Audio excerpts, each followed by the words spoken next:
Hey, what's up, everyone? Welcome back to Apollo Art Analysis. This episode, we're going to be taking a look at a piece by the established 3D artist known as Axis PSD. This episode, we're going to be talking about the cyberpunk realm of the Blade Runner series, and we're also going to talk about the appropriation of the divine feminine in serving of consumer culture. So let's jump right into it. So whenever you first see this work, you're going to be met with this kind of a side portraiture, of course, a hybridized one here set in center space. And this really commands a majority of the spatial composition impossible to miss. And whenever something is set in center, it's almost always trying to emphasize it to the highest degree possible. Of course, it feels like everything revolves around this subject as the eye is just instantly drawn in. And so this works brilliantly. Of course, we see this hologram burning against this midnight sky. So this midnight black backing is that perfect kind of neutral backing to allow that contrast to the highest degree possible. And so, of course, this elevates the visual impact of our subject's form. And of course, like I said, of course, in placement and in scale, it's impossible to miss, but it's impossible to miss in contrast as well. So certainly catches the eye whenever you first see that. And so what also catches the eye is the kind of single lone subject there in the bottom right area. And this is interesting because, of course, we see that midnight sky. So we see a light on dark contrast, but then within that subject's form, we see a dark on light contrast. So we see multiple layers of kind of accented contrast throughout the work at hand. This does give us a very dynamic spatial composition. Of course, there's some layers to the work at hand. We have that kind of foreground. The subject's almost standing in the middle, and then far in the backing, we have the replicant there. And so this is very important. Of course, the silhouette really pops out, and it's just impossible to miss. And so the Blade Runner series is a really iconic work of science fiction. Whether you guys are watching the newest movie or the oldest, there is something for absolutely everyone. If you like sci-fi, you're certainly going to like the Blade Runner series, so check that out. And so Blade Runner is set in a cyberpunk dystopia, pretty native to the cyberpunk subgenre. And so you have this massive kind of endless city. You have people kind of at the whims of pleasures, but there's also something called replicants. And replicants are essentially artificial intelligence that mimic humans in a very distinct way. We're going to go a bit deeper at that here in a second. But we see a replicant here. So the replicant is, of course, artificial intelligence. It is made to serve a purpose. It is actually made to not feel emotion, and it doesn't empathize either. So there's this kind of raw robotic element, but they do bleed as well. So there's this kind of biomechanical almost in there, but really striking here. So we see a replicant. Of course, she stares at our subject, and this is actually mimicking a scene that we're going to look at here in a second. But this certainly catches the eye. Of course, she commands the entire spatial composition, and the eye just stares. So it's kind of confrontational way, and it's impossible to miss. So we're going to take a look at the original scene from the Blade Runner series and see what we can compare here. Alright, so on the right, we have the piece inspired by the Blade Runner series by Axis PSD. And then on the left here, we have the original scene in the newer Blade Runner series. And this is a replicant. The biggest difference I see here is almost these soulless eyes versus a much more realistic one there. But we certainly see similarity, of course, across a light on dark contrast against the kind of sky, that night sky there. We also see that kind of silhouette, that dark on light contrast there. The glow, that kind of misty glow, allows that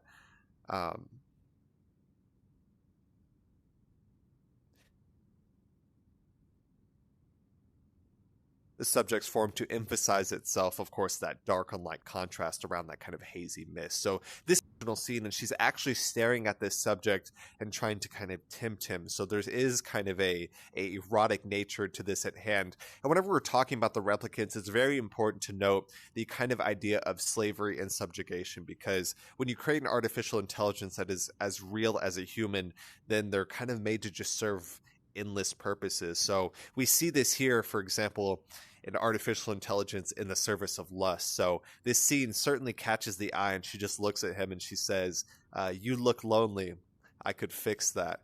And, it's kind of this soulless, it's a facade there. You're not getting a real person. You're getting a replicant or a hollow shell. So there is something very kind of depraved about that, but we certainly see the inspiration there from that original scene. They also got a scene from the newest movie as well, and these are replicants. You can see those kind of what we would call kind of biomechanical engineering there They are kind of just hovering in those vats of liquid. It's quite unsettling, but you see these kind of cutouts that could be molded into almost anything. Of course, there is a very depraved nature of that as they're kind of subjugated to the whims of whatever desires of their consumers or customers have. So quite depraved there, but I wanted to show that scene just to get a reference for those replicants. So there's no doubt that consumer media, whether it's large corporations or just even smaller businesses sometimes, they want to partner with artists to boost their brand, boost, anything. Of course, artists allow us to create something that is beautiful, and that beauty certainly catches the eye. However, what is also true is that consumer culture kind of uses art in a way which appropriates it. And what I mean by that is they use the kind of light and magic, and they use these kind of ancient symbols to sway the consumer in one way or another. So consumer culture and kind of advertising and media certainly sees a lot of things there. And so what I wanted to talk about here is the idea of the divine feminine, but in subjugation to consumer culture. So for example, we saw that over here, the kind of lustful nature of an AI robot. And so what that does is it removes the feminine. You don't have to talk to the person. There's this kind of raw, very depraved, only physical, only kind of hedonic pleasure there that doesn't go deeper than physical intimacy. There's no emotional connection. Even if it was, of course, a real person, it's still not the best way to treat someone. So we certainly see that for sure.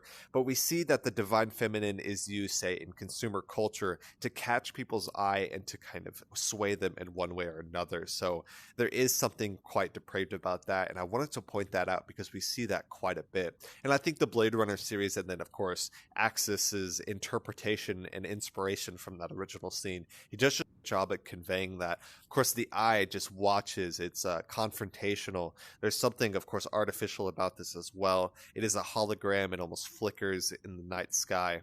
Certainly catches the eye, and we just see the kind of depravity that can come from those kind of hedonic pleasures and the subjugation of an archaic symbol such as Mother Nature or the divine feminine in serve of kind of short-term means such as consumer culture or just buy.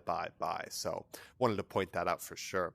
And so with that in mind, I want you guys to kind of share what you guys think about this. Do you think that this is something that's necessary? Is it kind of short-sighted? What do you guys think about this, especially in the context of, say, those kind of hedonic pleasures and using that in consumer culture? So really interesting, and I kind of wanted to see what you guys thought. And so this is a science fiction piece. Of course, cyberpunk genre is and so this is a science fiction piece. So the cyberpunk subgenre sits within the greater sci-fi genre, but cyberpunk has become so large that it really deserves its own category at this point.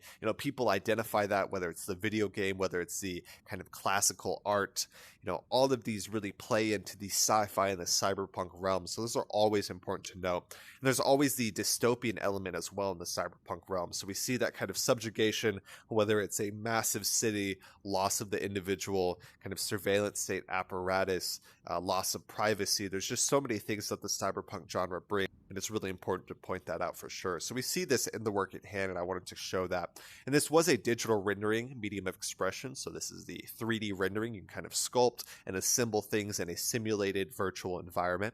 So we certainly see that realism here. Of course, even the reflection on those little puddles there, those catch the eye, and they just feel incredibly realistic, even to the point that digital renderings often deceive people into thinking that these are real places. So when someone looks at this, they may think, oh, is that an actual cyberpunk city? But it is an inspiration, of course, a simulated virtual environment. So really nice piece, and I wanted to show that today. Axis does an amazing work as always. It does some really good cyberpunk work, and I just wanted to compare one more thing.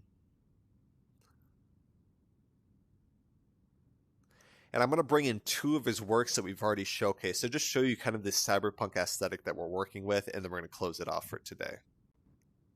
And so taking a look at some of the pieces that are taking a look to reference this work, of course, we just talked about this here.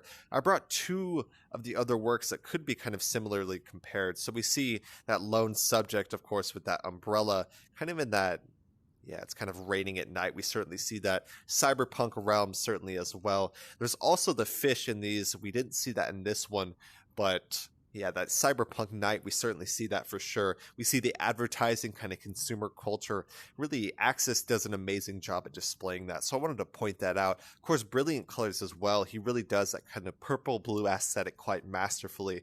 Always catches the eye and always leaves for a very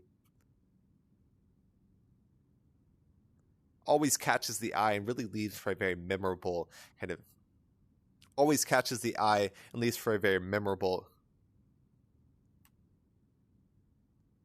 always catches the eye and really always catches the eye and really makes for a very memorable kind of takeaway from every viewer. Really so it really catches the eye and it's an amazing takeaway for the viewer for sure. All right, hope you guys enjoyed. We talked about Access PSD's work here. Of course, the Replicant coming from the Blade Runner series. Hope you guys enjoyed. Go check out the original artist if you did. I'll see you guys on the next episode. My name is Apollo. This was Apollo Art Analysis, and I'll see y'all next time. We hope you enjoyed today's episode. If you'd like to support our work directly, please check out our Apollo community tokens. Apollo Art Exchange is an ecosystem of art appreciation which elevates artists each and every day. Thanks for listening.